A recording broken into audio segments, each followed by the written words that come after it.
baik. Oke, Mungkin dari pimpinan kita yang mungkin kalian kali itu dilihat dari pengalaman dia memimpin suatu kota, dia itu saja tanpa adanya presiden. Akhir sebelum meniti menjadi presiden itu adalah gubernur DKI Jakarta. Mas Juni. Tenang. Katanya pengalaman. Ya, Tenang. Bentar mas. Ya, Sabar mas. Jawabannya. Kan masnya tadi tanya, pengalaman masih sedikit kan? Apa? Jabatan masih. Apakah Anda masih bingung untuk Iya, menangkal perjaman kamu? Coba balikan lagi, coba pahami. Coba pahami pernyataannya Mas. Jika 3 tahun aja udah dipercaya Iya. untuk memimpin ya, apalagi yang golongan-golongan tua yang telah mendaftar menjadi cawapres. Sayang. Udah, nggak usah contoh dari negara lain. Dari negara kita yang tua itu loh banyak yang melanggar. Kepercayaan itu hilang. Contohkan.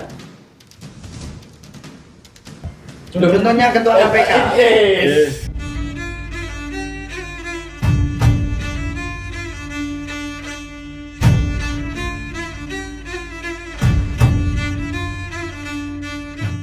Assalamualaikum warahmatullahi wabarakatuh. Waalaikumsalam warahmatullahi wabarakatuh. Salam sejahtera bagi kita semua. Bagaimana kabar Anda semua? Semoga Anda baik-baik saja dan rezekinya sangat melimpah. Ngomong-ngomong di dunia politik, itu tidak ada habis-habisnya pemirsa. Tapi berita baru-baru ini sangat menggemparkan warga Indonesia. Sampai-sampai BEM UI, ketua dari BEM UI sampai turun tangan. Langsung saja kita ke pembahasannya. Tapi sebelum ke pembahasan, izinkan saya memperkenalkan diri terlebih dahulu. Perkenalkan, nama saya Muhammad Nur Rahman Wahid dengan NIM 057 sebagai moderator. Dan saya tidak sendirian, saya ditemani oleh narasumber-narasumber yang terpelajar, pintar, dan berpikir kritis. Langsung saja Mas, perkenalkan nama Anda. Nama saya Ahmad Alfianto dengan NIM 044. Dan saya perkenalkan Muhammad Syarif Abdillah NIM 039. Perkenalkan, nama saya Ezra Reina Rasul Julian dengan NIM 037. Perkenalkan nama saya Syarial Ramadhani dengan NIM 047. Perkenalkan, nama saya Al-Fatih Ramadana dengan NIM 041. Saya Sahla Hussein Yusniadi dengan NIM 061. Saya Muhammad Muni Latif, NIM 059. Dan saya Muhammad Nabil Khalikuddin dari NIM 053. Langsung saja pemirsa, kita ke topiknya. Kali ini saya akan membahas tentang keputusan MK tentang mengubah peraturan baru batas minimal umur cawapres dan cawapres. Langsung saja saya akan bertanya kepada Mas Ezra. Di sini saya akan menanyakan Mas Ezra. Saya tahu Mas Ezra ini dari mahasiswa UNESA Ya, yang sangat terpelajar dan pintar sekali, sampai-sampai rankingnya mendapat ranking 1. Tapi dari bawah.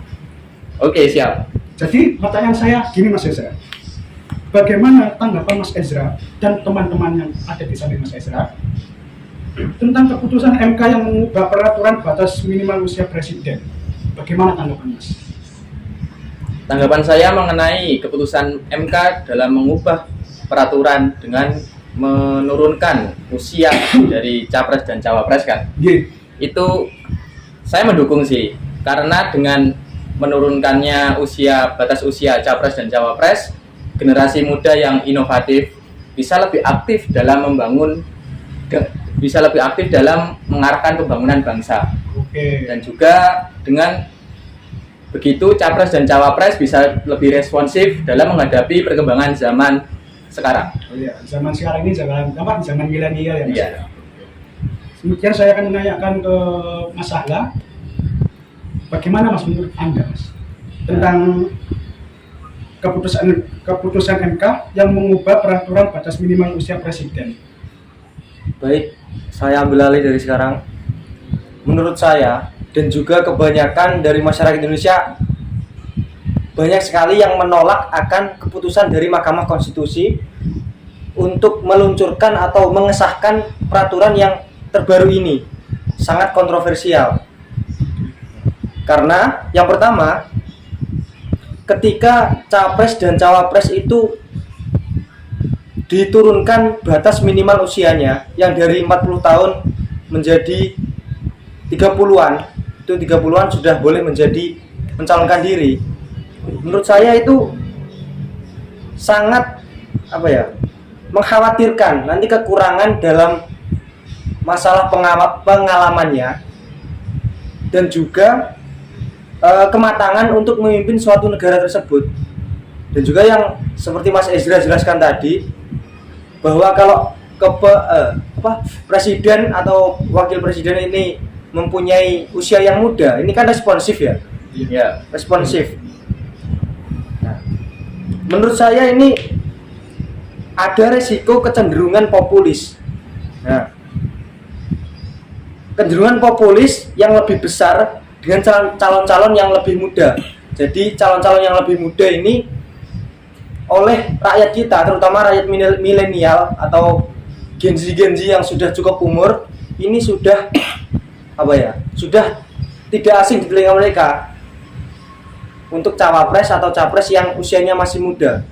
Makanya mereka condong untuk memilih itu tanpa melibatkan kemampuan, tanpa melihat kemampuannya atau kematangannya, kapabilitas lah, tanpa melihat kapabilitas capres dan cawapres yang tua-tua, karena mereka lebih condong kepada yang mereka ketahui atau yang lebih populer, seperti itu. Berarti berarti kurang matang ya Mas ya, apa namanya, usianya? Ya, kurang matang. Kira-kira saya tanya kembali, kira-kira itu sejauh mana usia dapat menjadi indikator kematangan seseorang dalam memimpin suatu negara, Mas? Kira-kira itu di usia berapa menurut Mas dan kawan-kawan? Ya, menurut saya ya sesuai dengan Proses undang-undang. sesuai dengan kapasitas otak manusia itu telah mencapai kesempurnaan di umur 40 tahun. 40 tahun. Ya, Oke. 40 tahun. Berarti kalau 25 itu masih Ya, belum matang. masih belum matang. Oke. Masih sangat belum matang. Bagaimana? Seperti halnya dulu utusan kita, utusan untuk umat Islam juga diutus ketika umur 40 tahun. Ketika usianya 40 tahun, maka otaknya itu sudah masuk matang. Oke. Seperti itu tanggapan saya. Bagaimana tanggapan dari Mas Ezra? izin Selaku pro. Kelihatannya Mas Ezra ini sangat menunggu jawaban. izin menyangkal ya Mas Ar. Ya. Oke. Menurut saya ya, Ya. menurut saya tingkat kematangan seseorang itu tidak dilihat dari usia ataupun ya sejenisnya ya lah. Tingkat kematangan itu bisa dilihat dari pendidikannya, pengalamannya, integritas, visi dan misi, dan programnya gimana. Itu tergantung lah. Rakyat bisa memilih lah untuk menilai dan memilih capres dan cawapres yang terbaik untuk mereka. Dan tingkat kematangan itu bisa diolah lagi untuk yang lebih baik. Ketika usia masih muda kan bisa diolah lagi kan, Oke. lebih baik itu. Berarti usia 25 itu kalau menurut Mas itu gimana? Untuk Apa udah matang atau belum? ya, kalau menurut saya usia 25 itu masih proses kematangan lah Mas ya. Maksudnya? Oke. Ya, masih proses lah dengan adanya pengalaman dan integritas dan program yang baik, nanti kemungkinan usia 25, usia ke-30 itu udah bisa lah gitu, memimpin negara dengan baik. Oke. Mas Ahla mau menyangkal? Mungkin ada jawaban dari teman-temanku sebelah ini yang mau menjawabnya. Oke, silakan. Oke, saya mau menyangkal. Baik, Mas. Mas Nabil ya? Gini ya, saudara-saudara sekalian. Dikeraskan suaranya, Mas. Begini, kan umur 25 itu masih berproses. Belum tentu dong pendidikannya, Mas. 25 itu kan sekiranya S2 aja masih belum lulus. Kok bisa nyalon presiden? Oke, masih bisa. Ya, oke. Mungkin ada tambahan dari Mas Eza? Kalau nggak ada, lanjut ke pertanyaan selanjutnya. Bentar Mas, Oke, silakan Mas Eza. usia 25 itu belum lulus 2 ya. Tapi ada orang-orang tertentu di usia 25 itu bahkan udah ada S3. Itu karena apa? Karena pengalamannya, pendidikannya, sosialnya, lingkungannya juga mempengaruhi, bukan tentang usia saja. Jadi dengan usia yang sangat muda, kita memiliki pemimpin yang muda, kita pemimpin itu bisa lebih responsif lah terhadap generasi kita. Dan dengan pemimpin tersebut bisa lebih tanggap lah, lebih cepat dalam menghadapi generasi yang sekarang ini. Sudah, sekian. Mungkin ada tambahan Mas dari kelompok masalah. Kalau tidak ada, saya akan lanjutkan pertanyaan selanjutnya. Izin menyangkal. Oke, baik ya. Silakan Mas Fatih. Menurut pendapat saya, kalau untuk usia terlalu muda, kadang untuk menentukan suatu kayak pilihan gitu, kan kadang dari beberapa sumber ya. Iya. Itu nanti karena sumbernya terlalu banyak, kadang yang terlalu muda karena pengalamannya sedikit, nanti keputusannya itu bertele-tele gitu. Oh, berarti tiba-tiba dia minta A, menceng ke B. berarti agak Karena pengalamannya yang kurang itu. Oke. Kematangan mentalnya. Kematangan mental. Ya. Dan keputusannya itu selalu Berubah-ubah. Ya. Berarti Belum stabil. belum stabil. Ya. Oke. Mungkin ada yang menyangkal. Kalau tidak ada, Mungkin teman saya mau. mungkin Mas Soeb mau. Oke, Mas Soeb ini ketawa terus ya, pemirsa. Mungkin mau menyangkal, Mas. Oke, silakan Mas. Tentang keputusan yang berubah-ubah yang tidak tetap.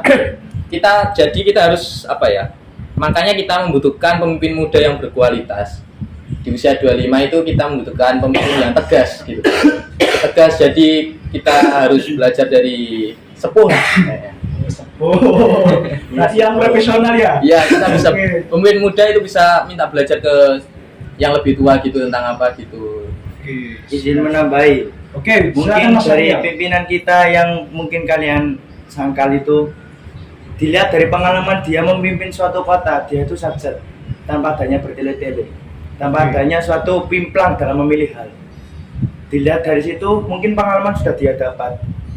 Dengan memajukan dia menjadi suatu pemimpin negara, mungkin banyak pemikiran dia yang kreatif dan inovatif sehingga kita dapat menjadikan dia menjadi pemimpin yang baik.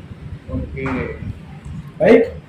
Saya akan melanjutkan ke pertanyaan yang ketiga. Ini sangat luar biasa sekali ya, mahasiswa UNESA yang sangat pemikirannya sangat luas sekali dan berpikir kritis. Saya bangga dengan teman-teman narasumber di sini. Oke, langsung saja saya akan ke pertanyaan yang ketiga. Sudah siap semua? Siap. Oke, siap. Saya lihat ini raut wajah teman-teman narasumber ini udah nggak sabar. Antusias. Oke. Antusias sekali. Oke. Baik, tanpa lama-lama saya akan membacakan pertanyaan yang ketiga. Ya. Apa? Saya tanya ke Mas Ezra dulu ya. Ya. Sebagai pro dalam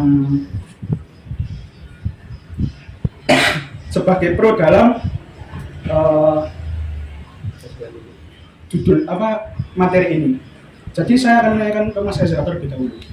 Mas Ezra, apa imbas atau tanggapan dari masyarakat tentang perubahan undang-undang ini? Gimana? Atau tanggapan dari Mas Ezra sendiri? Mengenai perubahan undang-undang ini ya? Iya. Sebagai masyarakat Indonesia itu kan kita wajib berhak kan memilih dan dipilih dalam pemilu. Oke. Dengan begitu di usia ya berapa ya? Masih muda, kita berhaklah dipilih untuk mencalonkan diri sebagai capres dan cawapres tersebut. Dan Mungkin Mas Soeb mau menambahkan atau Mas Alfian dari Mungkin bisa diulang pertanyaannya. Oke, saya ulang ya.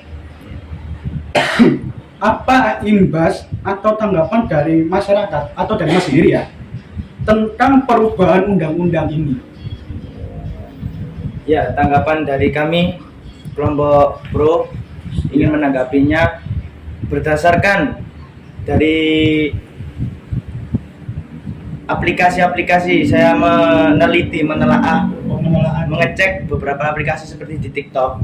tentang capres pada tahun 2024. Banyak yang menanggapinya pro kepada calon pemimpin muda tahun 2024 ini. Seperti salah satu contoh yaitu adalah waliullah yang bernama Habib Lutfi dari Pekalongan. Beliau memiliki sumbang tinggi dalam memilih. Beliau juga menyarankan pemimpin muda itu harus dimajukan. Karena apa? Karena pemimpin muda itu banyak kreativitasnya dan inovatifnya. Apalagi sekarang itu zaman milenial ya Mas. Iya, itu yang di garis bawah itu zaman milenialnya. Kenapa? Soalnya yang dibutuhkan pemimpin sekarang adalah yang mengerti apa yang diinginkan oleh anak muda dan tanggapan yang harus dicapai. Ketika anak muda ingin menyarankan ini, maka pemimpin cepat menanggapi itu yang dicari. Interupsi. Oke, baik Mas Sahla, silakan. Ini kayaknya udah seru nih, udah mulai panas ini ya. Jika katanya Mas Syahrial tadi kan, pemimpin muda lebih banyak mendukung atau mengembangkan ide-ide anak muda, begitu? Saya tidak bilang begitu. Gimana? Bisa diulangi nggak? Anak muda itu lebih banyak kreativitasnya atau inovatifnya. Cuma dia itu takut untuk melangkah. Ya. Makanya butuh pemimpin yang setidaknya dia itu tahu apa keinginan anak muda sehingga anak muda itu ketika menyarankan sesuatu dia itu bisa langsung menjawab saja. Ya benar. Itu. Berarti untuk pemimpin dalam usia muda itu dikhususkan untuk memajukan kekreativitasan anak muda, begitu? Tidak. Bukan begitu maksudnya? Bukan. Gimana baik? Untuk yang orang tua-tuanya ini gimana? Kan itu kan anak-anak muda. Yang orang tua-tuanya ini gimana? Dalam sejarah dan kebudayaannya nanti gimana? Ini pemimpin mudanya ini paham nggak? Orang tua-tuanya nanti. Kebudayaan tentang dalam memajukan hal-hal golongan tua gitu loh maksud saya. Coba diulangi pertanyaan, saya tidak paham karena berbelit-belit. Mungkin bisa diulangi pertanyaannya yang jelas. Kan tadi kan bilangnya untuk kreativitas anak muda-muda. Lah untuk yang orang tua-tuanya ini gimana? Itu saya akan jawab itu dulu. Sekarang kita lihat pemimpin muda sekarang. Contohnya wali kota Solo yang ingin menyalonkan diri sebagai pemimpin negara. Banyak orang-orang tua yang mengeluh kepada wali kota tersebut, tapi wali kota tersebut tetap mendengarkan, bahkan memberikan saran, bahkan menjumpai suatu masalah tersebut dan ingin menyelesaikannya sendiri tanpa ada kasih pilih kasih. Oke. Bagaimana Mas terjawab dari pernyataan dari argumen dari Mas? Mungkin Syahrial? ya bisa diterima jawabannya. Bisa diterima. Spill dong Mas, cawapresnya itu? Cawapresnya adalah Mas Gibran. Oke. Menurut Mas gimana Mas kalau Mas Gibran itu cocok atau tidak? Menurut saya sangat cocok. Kenapa? Dilihat dari dia memimpin wali kota Surakarta, wali kota Solo, dia itu sajat. Apalagi dengan kepemikirannya yang tanpa ingin melibatkannya, namun ingin menyelesaikannya, bukan ingin membelit-belitkan atau memubengkan ya, ingin langsung menyelesaikannya sendiri. Dia tuh emang sajat. Interupsi. Ya. Baik, silakan Mas Sahla. Wah ini udah mulai panas ya pemirsa ya. Mas Gibran ini kan wali kota Solo ya atau gubernur? Wali kota Solo ya kan? Kota Solo. Sedangkan bapaknya dulu, Bapak Jokowi, kan karir sebelum meniti menjadi presiden itu adalah gubernur DKI Jakarta yang wilayahnya sangat krusial. Paham nggak? Nah, makanya itu, apakah dalam karirnya Mas Gibran ini selama akhir-akhir ini kan cuma menjadi wali kota Solo, apakah mumpuni untuk langsung terjun ke jabatan yang lebih tinggi, yaitu menjadi wakil presiden? Bagaimana menurut kelompok pro? Yang tadi yang menjawab cuma Mas Ezra sama Mas Syahrial aja ya. Gimana sama Mas Soeb sama Mas Alfian ini? Kok tidak ada suaranya? Tadi di bagian ini kontra ini sudah jawab semua. Tinggal Mas Soeb sama Mas Alfian saja.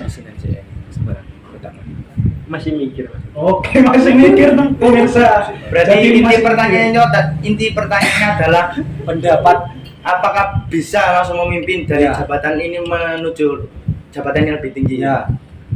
Oke, Kemampuannya. kalau sudah ada jawaban, silakan disampaikan. Ya, saya izin menjawab. Oke, silakan, Mas Syahriar. Semua orang itu memiliki tahapan-tahapan yang akan dilalui. Oke, Semua manusia, bahkan itu sebagai hukum Allah, kita sebagai manusia itu juga punya tahap-tahapan berikut.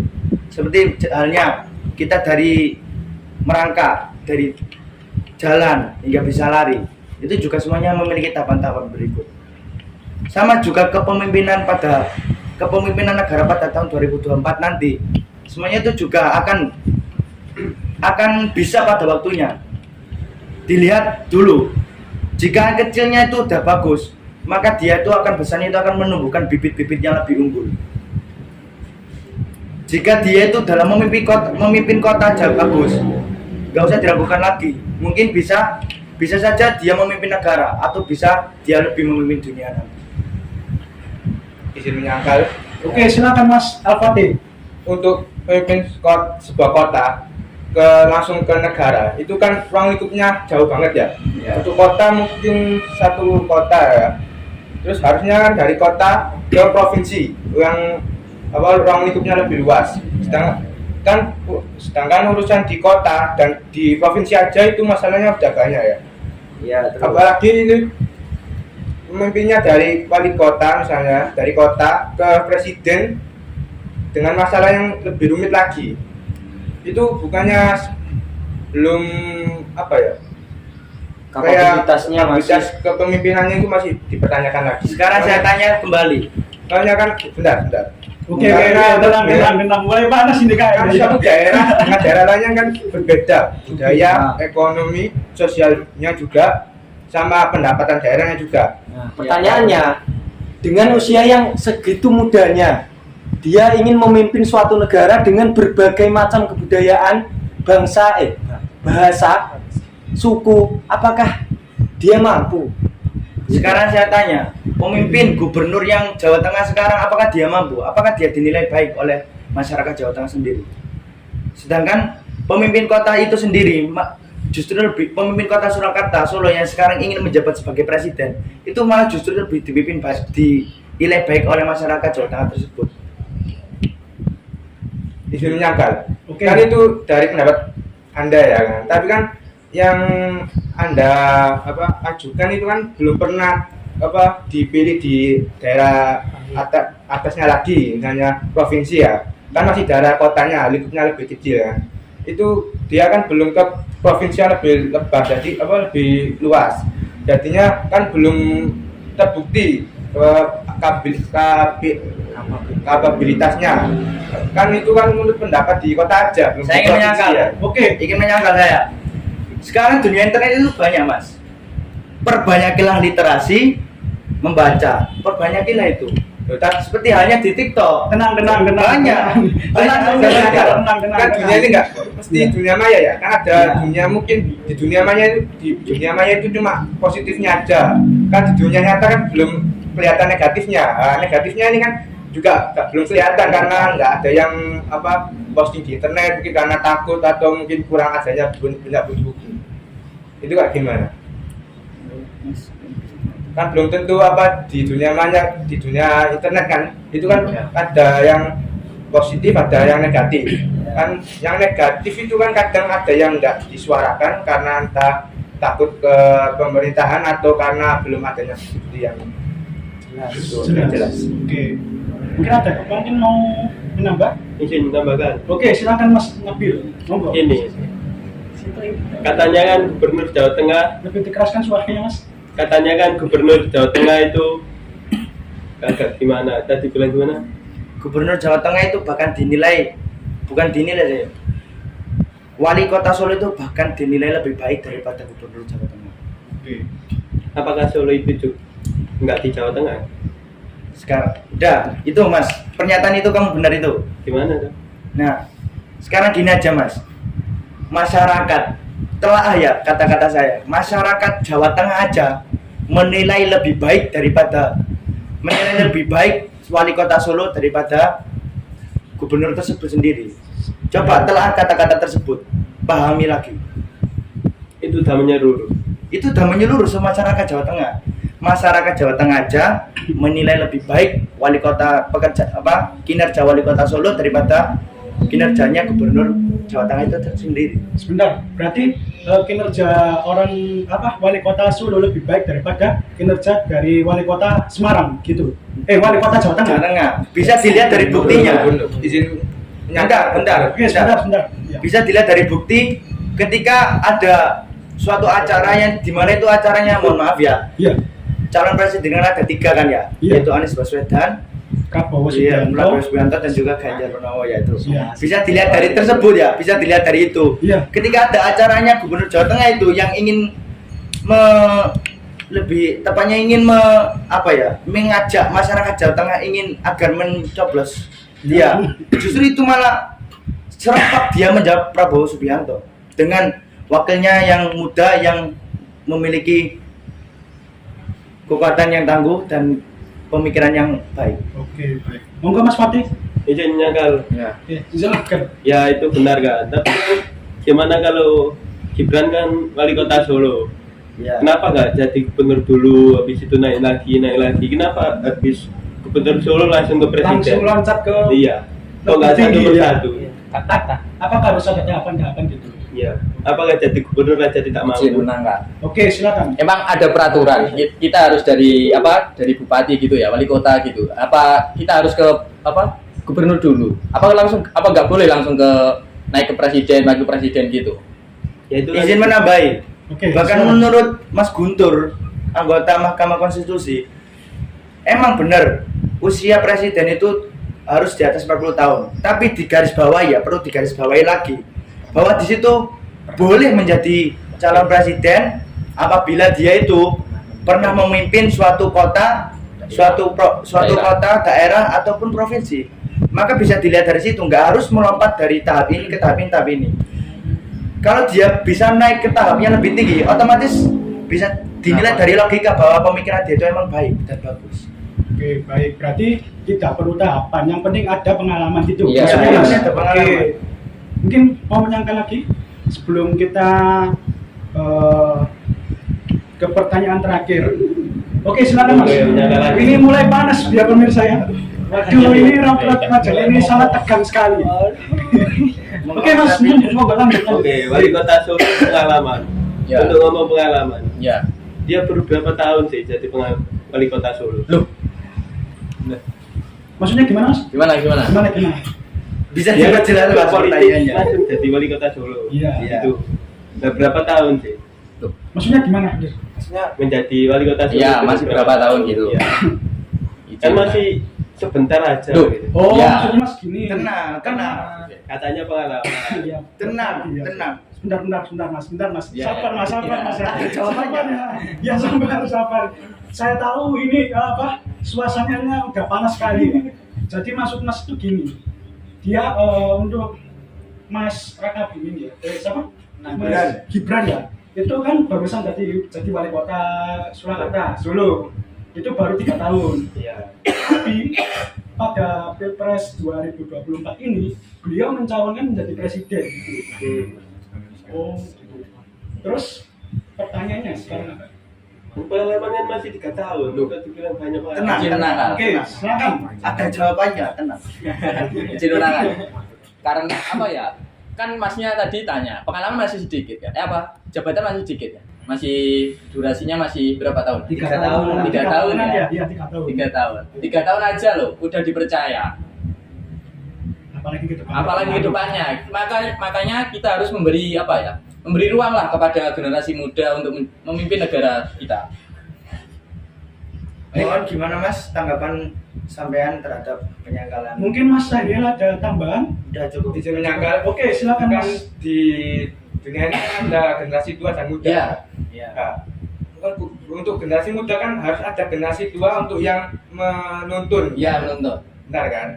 Jadi apa jenenge sebagai generasi muda tanpa ada generasi tua kan dia tidak bisa ke jalan yang benar kan. Ya. Ya kan? Jadi mungkin untuk generasi muda kan harus belajar lebih banyak lagi dari yang generasi yang lebih tua mengenai apa ya berbeda di berbagai bidang atau budaya gitu kan. Nah untuk generasi muda kan harus apa dengan ya boleh ya. Gimana ya? Apakah Anda masih bingung untuk Iya, Mas. menyangkal perjawaban kami? Iya mas. Coba balikan lagi, coba pahami. Coba Iya. pahami pernyataannya Mas Ezra, kelompok kami. Yang 3 tahun aja loh bisa dipercaya. Apalagi ke depannya. Itu pahami lagi. Itu satu kontes loh dengan pernyataan yang sampean berikan kepada kelompok kami. Ya mungkin gini maksudnya, interupsi. Ya. Oke, silakan Mas Ara. Jika 3 tahun aja udah dipercaya Ya. untuk memimpin ya, Hmm. apalagi yang golongan-golongan tua yang telah mendaftar menjadi cawapres, yang telah dapat banyak sekali pengalaman dalam berbagai organisasi. Oke, Tenang. Nah. Ada jawabannya. Itu gimana? oke Itu silakan. lebih baik atau Belum tentu. belum tentu? Contoh dari pemimpin negara lain yang lebih tua, gimana? Ada nggak? Ada nggak negara yang Udah, nggak usah contoh dari negara lain. Dari negara kita yang tua itu loh banyak yang melanggar, banyak yang kepercayaan itu hilang. Contohkan. Contohnya ketua KPK. Contohnya? Contohnya apa Mas? Silakan, Silakan, silakan. silakan. Silakan, Mas Pak. Silakan sudah lanjutkan Bapak. Ya, nggak apa. Kalau bakal Contohnya ketua. Nggak apa. ini kayak Pasti tahu lah kalian. Udah pasti tahu lah. Kalian pasti tahu lah. Oke, Banyak orang-orang tuanya di sekitar kita yang nggak usah dari Amerika, mungkin bener contohnya Mas Ezra dari Amerika itu emang bener. Lihat bentar mas, lihat latar belakangnya dia. Dia aja kan langsung masuk KPK, langsung dari anggota KPK, langsung dinaikkan jabatannya. Ya pengalamannya kan di KPK aja. Coba sekarang kita lihat latar belakang dari Bapak cawapresnya Ganjar Purnomo, yaitu si Purnomo. Mas, Pak sampai Mahfud aja MD. menyebutkan nama salah Mas, apalagi mau menyangkal pernyataan itu Bukan gitu. Oke, sebentar. Ini panas ini. Coba kita lihat latar belakang pendidikan lah Iya, dari coba. Bapak Mahfud MD Iya, Ya, atau gimana? dari sepak terjang beliau dalam organisasi di negara ini. Ya. Itu masih jauh banget di atasnya Duh. Mas Gibran. Iya, masih jauh. Kita lihat dari umurnya. Mas Gibran masih gitu aja udah dipercaya jadi cawapres loh. Gimana kalau umur 10 tahun ke depan gitu? Jadi Apakah Mahfud MD mungkin saja bisa loh Gibran di atasnya Mahfud MD sekarang? iya itu masih Depannya. umur segitu apalagi seumur sama Mahfud MD. jadi kelebihan dari si Raka Buming Raka, Pak Gibran Raka Buming Raka itu hanya dalam usianya. Enggak, Gitu. dari pengalamannya, Pengalamannya masih kalah, Mas. pengalaman 3 tahun masih muda, masih Bukan lu masih 3 tahun mas. ya kan bentar aja udah dipercaya. Sebentar. Mungkin yang akan disampaikan terlebih dahulu dari Mas Ezra. Ya, Bisa lanjut Mas. pengalaman ya. Tadi katanya kan unggulnya dari umur. Iya. Kita lihat dari Pak Mahfud itu pernah menjabat jadi apa? Ketua apa di daerah? MK. MK, Mahkamah Konstitusi. Mahkamah Konstitusi kan. Belum melihat gimana menjabat suatu daerah kan. Menjadi menteri juga, Mas. Menteri, Ya. memimpin menteri kan. Ya. Belum memimpin daerah kan. Menteri apa? Menteri ini apa namanya? Kalian berani melontarkan Mahfud MD sendiri Menteri akan Komunikasi. tahu apa latar belakangnya beliau. Menteri Polhukam untuk yang sekarang. Polhukam sekarang. Iya, Polhukam hukum. Iya kan. Itu belum dan hukum. itu belum pernah kan jadi apa pemimpin daerah. Pemimpin kota pun belum. Iya. Bahkan beliau pun pernah mencalonkan jadi cawapres kan. Iya. Tahun berapa itu dia aku tanya pernah dipilih nggak sama rakyat? Belum. Ah, Jangan lihat dari Ya belum. mungkin pengalaman dia itu di politik sama hukum. Dipilih cuma Tentu dia bisa memimpin suara. Suatu negara. Suatu Tapi negara. dia belum kita tentu lihat dia dari bisa memimpin. lingkungannya lah. Ya memang Pak Mahfud itu Basicnya di hukum, jadi ya gimana ya? Dalam hal bidang begitu kan, tapi belum tentu dia bisa memimpin suatu daerah, memimpin rakyat, mendengarkan suara-suara rakyat gitu. Suara hati rakyat. Ingat, Ya. yang terpenting adalah suatu kepercayaan masyarakat. Garis bawah itu. Dan Mas Gibran telah mendapatkan hal yang sulit yang mungkin sulit didapatkan orang. Apakah yang lainnya tidak mendapatkan hal yang sulit itu? Sulit apa? Yang digarisbawahi tadi, kepercayaan Ya, masyarakat, kepercayaan apakah yang masyarakat. didapatkan hanya Iya, apa sekarang yang gini, didapat oleh Mas Gibran? saya balikan seperti yang dinyatakan sama Mas Ezra tadi. Ingat, yang paling penting adalah kepercayaan masyarakat. Ya. Dalam umur segitu mendapatkan kepercayaan masyarakat itu adalah hal yang sangat sulit yang kita Oke. lakukan. Oke, siap. Apalagi ke depannya nanti mungkin dia akan mendapatkan lebih banyak kepercayaan lagi. Oke. Izin Kal. Sekarang kan banyak kepercayaan. Iya. Ya katanya tadi kan 10 tahun lagi mungkin melebihi Pak Mahfud MD kan. Kenapa nyalonnya nggak 10 tahun ke depan aja? Kok harus sekarang? Kenapa nggak 10 tahun ke depan? Karena Iya. Kan Itu jawabannya, lebih Mas. tinggi dari Mahfud MD kalau 10 tahun ke depan. Kenapa nggak sekarang? Nah, lebih chance-nya itu ke peluangnya. Loh, Pak, gini ya. Golongan tua itu, kita membahas apa? Golongan muda, golongan tua kan? Iya. Apa cawapres itu kan?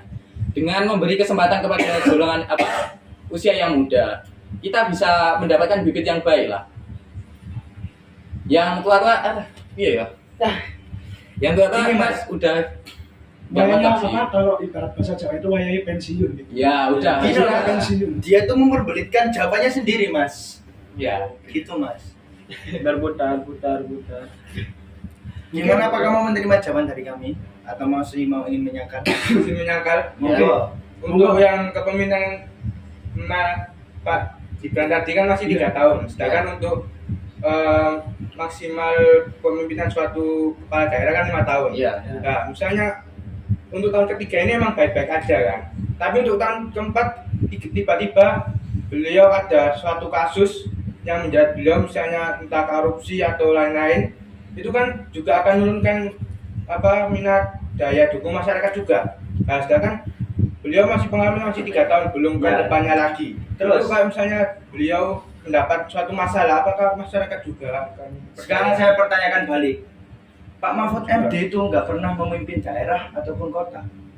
Mungkin jika kedepannya dia kepilih sebagai pemimpin negara, jika dia korupsi, gimana jawabannya?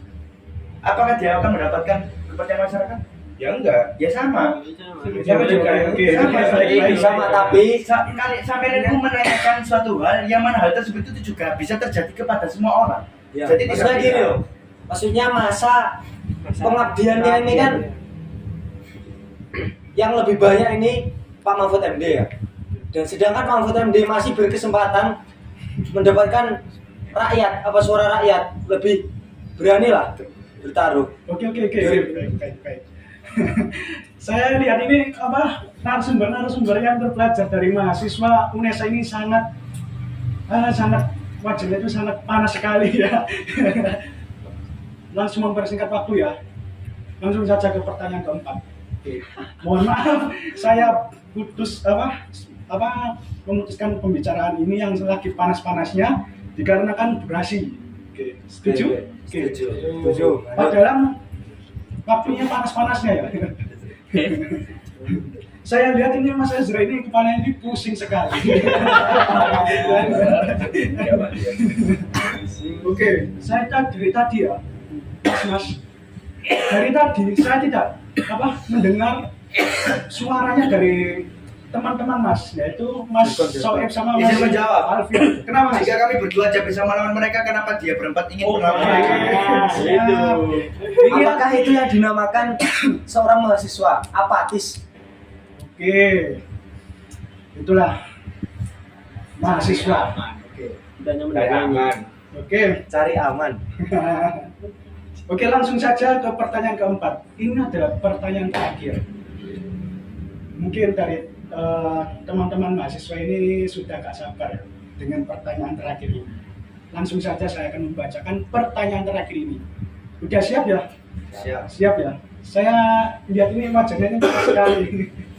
Oke, langsung saja ke pertanyaan terakhir, yaitu dari tadi saya menanyai Mas Ezra terlebih dahulu. Sekarang saya menanyai Mas Sahla. Kelompok lah. Oke, kelompok dari kontra. Oke. Untuk kelompok kontra, apa dampak positif dan negatif dari perundang-undangan tersebut? Apa kira-kira, Mas? Berarti kalau kita menyebutkan positif dan negatifnya, Iya. nggak ada kontra dan pro-nya. Nggak ada. Nggak ada. Ada. Oke. Bisa diterima. Terima. Mungkin ada pertanyaan lagi? Ada yang menyangkal? Ingin menjawab apa menyangkal? Menjawab. Jawab. Menjawab. Saya ingin menjawab. Oke. Coba. Apa? Apa pertanyaan tadi dampak positif dari perubahan perundang-undangan ya? Iya. Yang dirubah adalah umur cawapres dan Iya. presiden. Jika kita logika ya, Iya. ketika umur suatu presiden diubah menjadinya lebih muda, otomatis kan mana sih ada orang yang tidak ingin mencapai cita-citanya, mana sih ada orang yang apabila cita-cita ingin memimpin negara, ingin memajukan bangsa, semua itu ingin memajukan bangsa, semuanya ingin berbondong-bondong menjadikan negara kita itu negara yang maju. Jika ada suatu hal tersebut, maka banyak pelajar, banyak orang-orang muda yang akan berbalap, akan Semangat untuk bersemangat atau bertanding untuk gimana agar negara kita itu bagus sehingga pemikiran-pemikiran bangsa tanpa disadari itu semakin maju-maju dan maju. berarti untuk generasi milenial ini tujuannya untuk memajukan negara gitu Mas ya. Ya, generasi milenial itu jadi ingin bergerak. Iya, caranya ben iso bangsa maju. Jadi ingin berbondong-bondong, ingin saling bukan menjatuhkan, lebih saling berlawanan, kompetisi. Baik saudara, mungkin cukup sekian aja perdebatan kali ini. Dikarenakan durasinya yang terlalu pendek. Saya sebagai moderator ingin mengucapkan mohon maaf sebesar-besarnya manakala ada kata-kata saya yang kurang berkenan. Saya mohon maaf. Jadi mari kita tepuk tangan buat mahasiswa UNESA yang sangat berpikir kritis dan apatis di sini. Dan saya bukan apatis ya, dan kreatif. Ikut dikit ya. Tadi saya agak deg-degan. Ya, debat kami yang Khawatir kalau habis pulang debat ini langsung saya nanti takut gitu. Politik santai, politik santai. Moderatornya takut disomasi. Wah, saya ini bangga sekali sama generasi milenial, terutama untuk mahasiswa UNESA ini sangat the best banget. Mungkin cukup sekian dari saya, kurang lebihnya mohon maaf. Wassalamualaikum warahmatullahi wabarakatuh dan sampai jumpa di video berikutnya. Oh betul, ke arah-arah.